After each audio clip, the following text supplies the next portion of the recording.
Mesdames et messieurs, chères consoeurs, chers confrères, bonsoir. Nous nous retrouvons aujourd'hui, samedi 11 avril, pour le journal télévisé du SNAPO. Nous commencerons aujourd'hui par vous informer que malheureusement, on a 2 nouveaux cas testés positifs Covid-19, ce qui nous fait un total de 15 pharmaciens algériens atteints.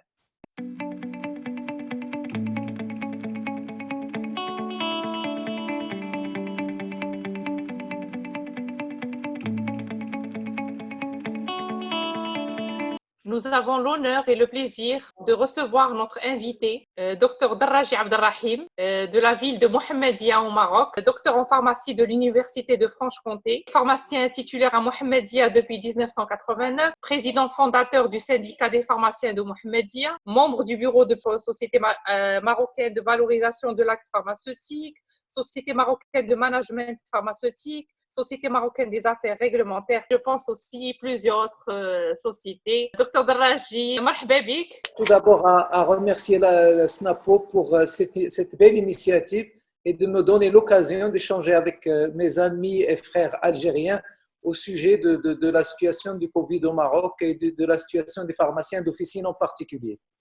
Je vous pose une première question, Dr Darraji. Quelle est la situation du Covid-19 au Maroc? Au Maroc, nous avons eu le premier cas le 2 mars. Donc, c'est un ressortissant marocain qui vivait en Italie et qui était infecté. Et donc, après cette situation-là, il y a eu plusieurs cas qui se sont succédés et actuellement, donc on a 1500 aujourd'hui, on a 1527 cas avérés. On a eu 142 guérisons et malheureusement 110 décès. Donc, en gros, le challenge qu'il y a au Maroc aujourd'hui, c'est comment faire pour ne pas saturer les structures hospitalières au Maroc. Donc, on va en quelque sorte essayer de transformer un tsunami comme les tsunamis qui ont eu lieu dans les autres pays européens en un ensemble de vagues que le Maroc pourra, Inch'Allah, dépasser. Et voilà, donc c'est un peu ça l'enjeu actuel du Covid-19 au Maroc. Bien évidemment, il y a eu beaucoup de décisions qui ont été prises et des décisions très, très importantes, à savoir, donc, il y a eu assez rapidement, le Maroc a réagi très rapidement, je pense que c'est la même chose en Algérie. Donc, le Maroc a commencé par suspendre les liaisons aériennes dès le 15 mars, donc c'est-à-dire c'est très tôt, c'est deux semaines après le premier cas. Il y a eu aussi création d'un fonds de solidarité sur instruction de Sa Majesté, et donc c'est ce qui est en train de permettre à toutes les infrastructures d'être à niveau. On a opté pour le confinement le 20 mars, donc il y a eu l'achat des tests du Covid-19. Et il y a eu aussi pas mal de décisions importantes, notamment la réquisition de tout le stock de l'hydrochloroquine et de la chloroquine qui sont produites à Znata, tout près de Casablanca. Voilà, donc en gros, c'est ça. Et quelles sont les mesures prises par les pharmaciens et les organismes professionnels pour accompagner cette lutte contre le Covid-19?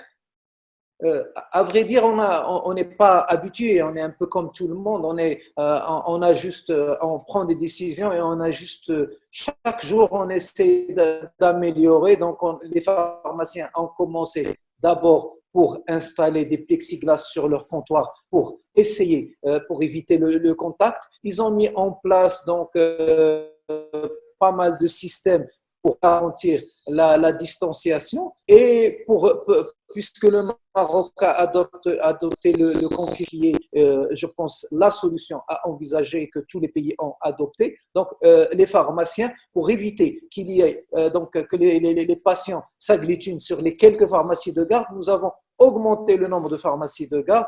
Donc, pour s'adapter au confinement, vers 18 heures, tous les pharmacies ferment et il reste les pharmacies de garde, et on a multiplié pratiquement par 2 le nombre de pharmacies de garde. Donc c'est vrai que commercialement, ce ne sont pas des gardes très rentables, mais ce qui compte, c'est l'astreinte et d'être au service du citoyen, et surtout éviter que les gens aillent en grand nombre dans des pharmacies. D'accord. Y a-t-il des problèmes d'approvisionnement en médicaments, gel hydroalcoolique, en masque? Dès que les gens ont commencé à apprendre qu'il allait y avoir le confinement. Donc, les gens ont été. Il y avait un peu de panique, à vrai dire, mais ça a duré que 2 ou 3 jours. Et les gens, vraiment, c'était la razzia au niveau des pharmacies. Les patients, ils voulaient tous leur traitement. Ceux qui avaient l'habitude pour prendre pour 2 semaines ou pour un mois de traitement, ils ont commencé à prendre pour 6 mois. Et même ces achats paniques qui malheureusement, nous, on a eu vraiment, c'est la première fois, j'ai vu mon chiffre d'affaires augmenter, mais ça m'inquiétait beaucoup plus qu'autre chose. Et donc, nous, au niveau de la pharmacie, en tout cas la plupart des pharmaciens, on a essayé de stopper un petit peu cette tendance, notamment en ne donnant qu'une boîte à la fois des médicaments. Et même il y a eu donc une circulaire du ministère de la Santé qui précise qu'on ne peut pas donner plus qu'un mois de traitement aux patients. Donc, en gros, en fait, la problématique, elle est un peu compliquée parce que comme il y a une tension à l'international qui concerne tous les médicaments, donc le Maroc, on devait absolument mettre en place une stratégie. Donc, il y a la direction du médicament et de la pharmacie qui chapeaute tout ça. Donc, ils sont sur le qui-vive depuis que ça a commencé. Ils sortent des circulaires, pratiquement plusieurs circulaires par semaine. À côté de ça, il y a les pharmaciens industriels via leur conseil de l'ordre. Donc, ils ont mis en place des procédures de contingentement, de contingentement, et ils ont également mis en place pas mal de procédures pour justement éviter à ce qu'il y ait une surconsommation anormale. Parce qu'en fait, ce qui était en train d'arriver, c'est que les stocks, au lieu de rester au niveau des pharmacies, ils ont commencé à se déplacer chez les patients. Mais malheureusement, quand ils sont chez les patients, dans certains cas, ils ne sont pas utilisables.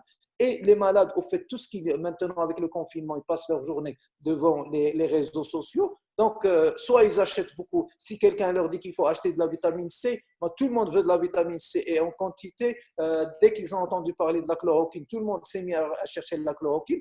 Heureusement que l'État marocain a pris une bonne décision, c'est-à-dire que tout a été réquisitionné pour éviter justement qu'il y ait une automédication de la chloroquine et d'hydrochloroquine. Donc, en gros, maintenant la situation, on va dire qu'elle est maîtrisée. Tout est fait pour éviter une surconsommation du médicament, mais comme vous le savez très très bien, étant donné qu'il y a une tension à l'international, donc tous les pays vont souffrir de pénurie de médicaments, surtout que certaines familles de médicaments sont surutilisées quand on voit par exemple toutes les spécialités qui sont utilisées en réanimation. Donc ces spécialités-là, donc automatiquement, elles vont se raréfier, les curarisants et tout ça, donc il va y en avoir de moins en moins. Mais dans l'ensemble, je crois qu'il y a une dynamique au sein de la profession pour essayer un peu de contenir tout ça. On revient, s'il vous plaît, docteur Darraji, sur les horaires d'ouverture et de fermeture et le système de garde au Maroc pendant la crise. Donc, confinement oblige, donc automatiquement les pharmaciens se devaient de s'adapter au confinement. Donc, automatiquement, donc, comme je vous ai dit, dans la plupart des villes, bien sûr, c'est tout un travail qui se fait avec le ministère de l'Intérieur, avec les Wali et tout ça. Et donc, dans la plupart des villes, donc, les pharmacies ferment à 18 heures. Donc, comme ça, les employés peuvent rentrer chez eux sans problème. Et donc, et le pharmacien aussi. Et donc, à côté de ça, on a les pharmaciens, bien sûr, ils ont fait leur stock et tout ça. Ils assurent les gardes dans leur pharmacie. Bon, moi, par exemple, mes employés restent avec moi mes collaborateurs restent jusqu'à 21 heures. Et à partir de 21 heures, je dors dans la pharmacie. C'est vrai, il n'y a pas beaucoup de demandes. On fait quelques clients le soir, mais c'est tant mieux. Donc, ça veut dire que les patients se répartissent sur toutes les pharmacies. Donc, je pense que c'est une décision sage. Sinon, par rapport à la circulation des pharmaciens pendant ce confinement et la circulation des employés, y a-t-il des soucis par rapport à À ça? vrai dire, moi, depuis que ça a commencé, depuis qu'il y a eu le confinement, vraiment, d'abord, je tiens à saluer l'effort colossal qui est fait par les forces de l'ordre et sincèrement, les pharmaciens avec un macaron, peut-être qu'il y a eu quelques cas isolés, mais moi, rien qu'avec le macaron, pratiquement, j'ai slam et tout, et au contraire, avec un grand sourire. Donc, je pense que ça se passe plutôt bien, et même les employés. Et au fait, je tiens à souligner une chose, c'est que le Conseil de l'ordre a mis en place le Conseil régional des pharmaciens du Sud, dont je suis ressortissant. Donc, ils ont mis en place une plateforme et on a pu récupérer donc des autorisations. Donc, on n'a pas eu à déplacer. Donc, on est rentré au niveau du site du Conseil de l'Ordre. Alors, on rentrait uniquement donc, le nom. Donc, il suffit de saisir le nom plus le numéro d'autorisation et vous sortez votre papier bien fait et tout. Et en général, ça suffit. Mais je vous dis, les forces de l'ordre, dès qu'ils voient le macaron, ils nous laissent, mais vraiment. Alors, il y avait un problème, on devait parler d'un petit problème. Au fait, au niveau de l'approvisionnement, j'ai oublié, je m'excuse, c'est Oui. les gels hydroalcooliques et les solutions hydroalcooliques. Là aussi, le besoin a pratiquement flambé. Et donc, au départ, donc, il n'y en avait pas suffisamment. Ça passait par les sociétés de parapharmacie et tout ça. Donc, les pharmaciens n'avaient pratiquement pas de gel hydroalcoolique. Donc, qu'est-ce qu'on a fait? Donc, l'État marocain a commencé par fixer les prix. Donc, les prix maintenant sont fixes et on en a vraiment en quantité. Il y a des sociétés qui ont été, donc à qui on a donné l'autorisation de produire. Le nombre, il est réduit et donc ces sociétés-là donc, mettent le gel hydroalcoolique à la disposition du pharmacien et on s'approvisionne maintenant vraiment sans problème. J'ai fait 3 ou 4 commandes sans problème. Par contre, on a un gros problème au niveau des masques. Bon, maintenant, il y a les masques de protection qui ont été produits. Le Maroc produit actuellement 5 millions d'unités par jour. Ce sont des masques qu'on appelle des masques anti-projection. Et les pharmaciens ont toujours des stocks des bavettes, des masques chirurgicaux. Et certains ont encore la chance d'avoir des FFP2. Mais comme vous savez, donc, il y a une tension internationale. Tout ça se raréfie. Mais il y a eu le fait qu'il y ait 2 types de masques. Il y a eu des confusions. Puis donc, les patients venaient systématiquement au niveau des pharmacies. Mais on est en train de gérer ça. Donc là, ça nous pose un problème, Très bien, les masques. très bien. Voilà. J'ai oublié de dire au début que vous étiez l'initiateur du site médicaments.ma Et pharmacie.ma. et pharmacie.ma. Donc, j'invite mes collègues algériens de visiter les 2 sites. Et je vous remercie, Dr Darraji. J'ai quelque chose à dire. Ah. Si tu permets, c'est Oui. juste en ce qui concerne le fonds de solidarité. Donc, il y a eu un fonds de solidarité qui a été créé et donc les Marocains, tous les Marocains ont participé massivement et nos instances professionnelles participent aussi à ce fonds de solidarité. Comme j'ai oublié de vous parler de la sensibilisation des patients, la plupart des pharmaciens ont mis en place des affiches qui ont été faites par les instances professionnelles ou par les pharmaciens eux-mêmes. Et ces affiches, donc, ce sont des affiches de sensibilisation qu'on remet aux patients ou qu'on placarde au niveau de nos officines. Docteur Darraji, je vous remercie pour toutes ces informations et j'espère vous voir, Inch'Allah, en Algérie, votre 2e pays.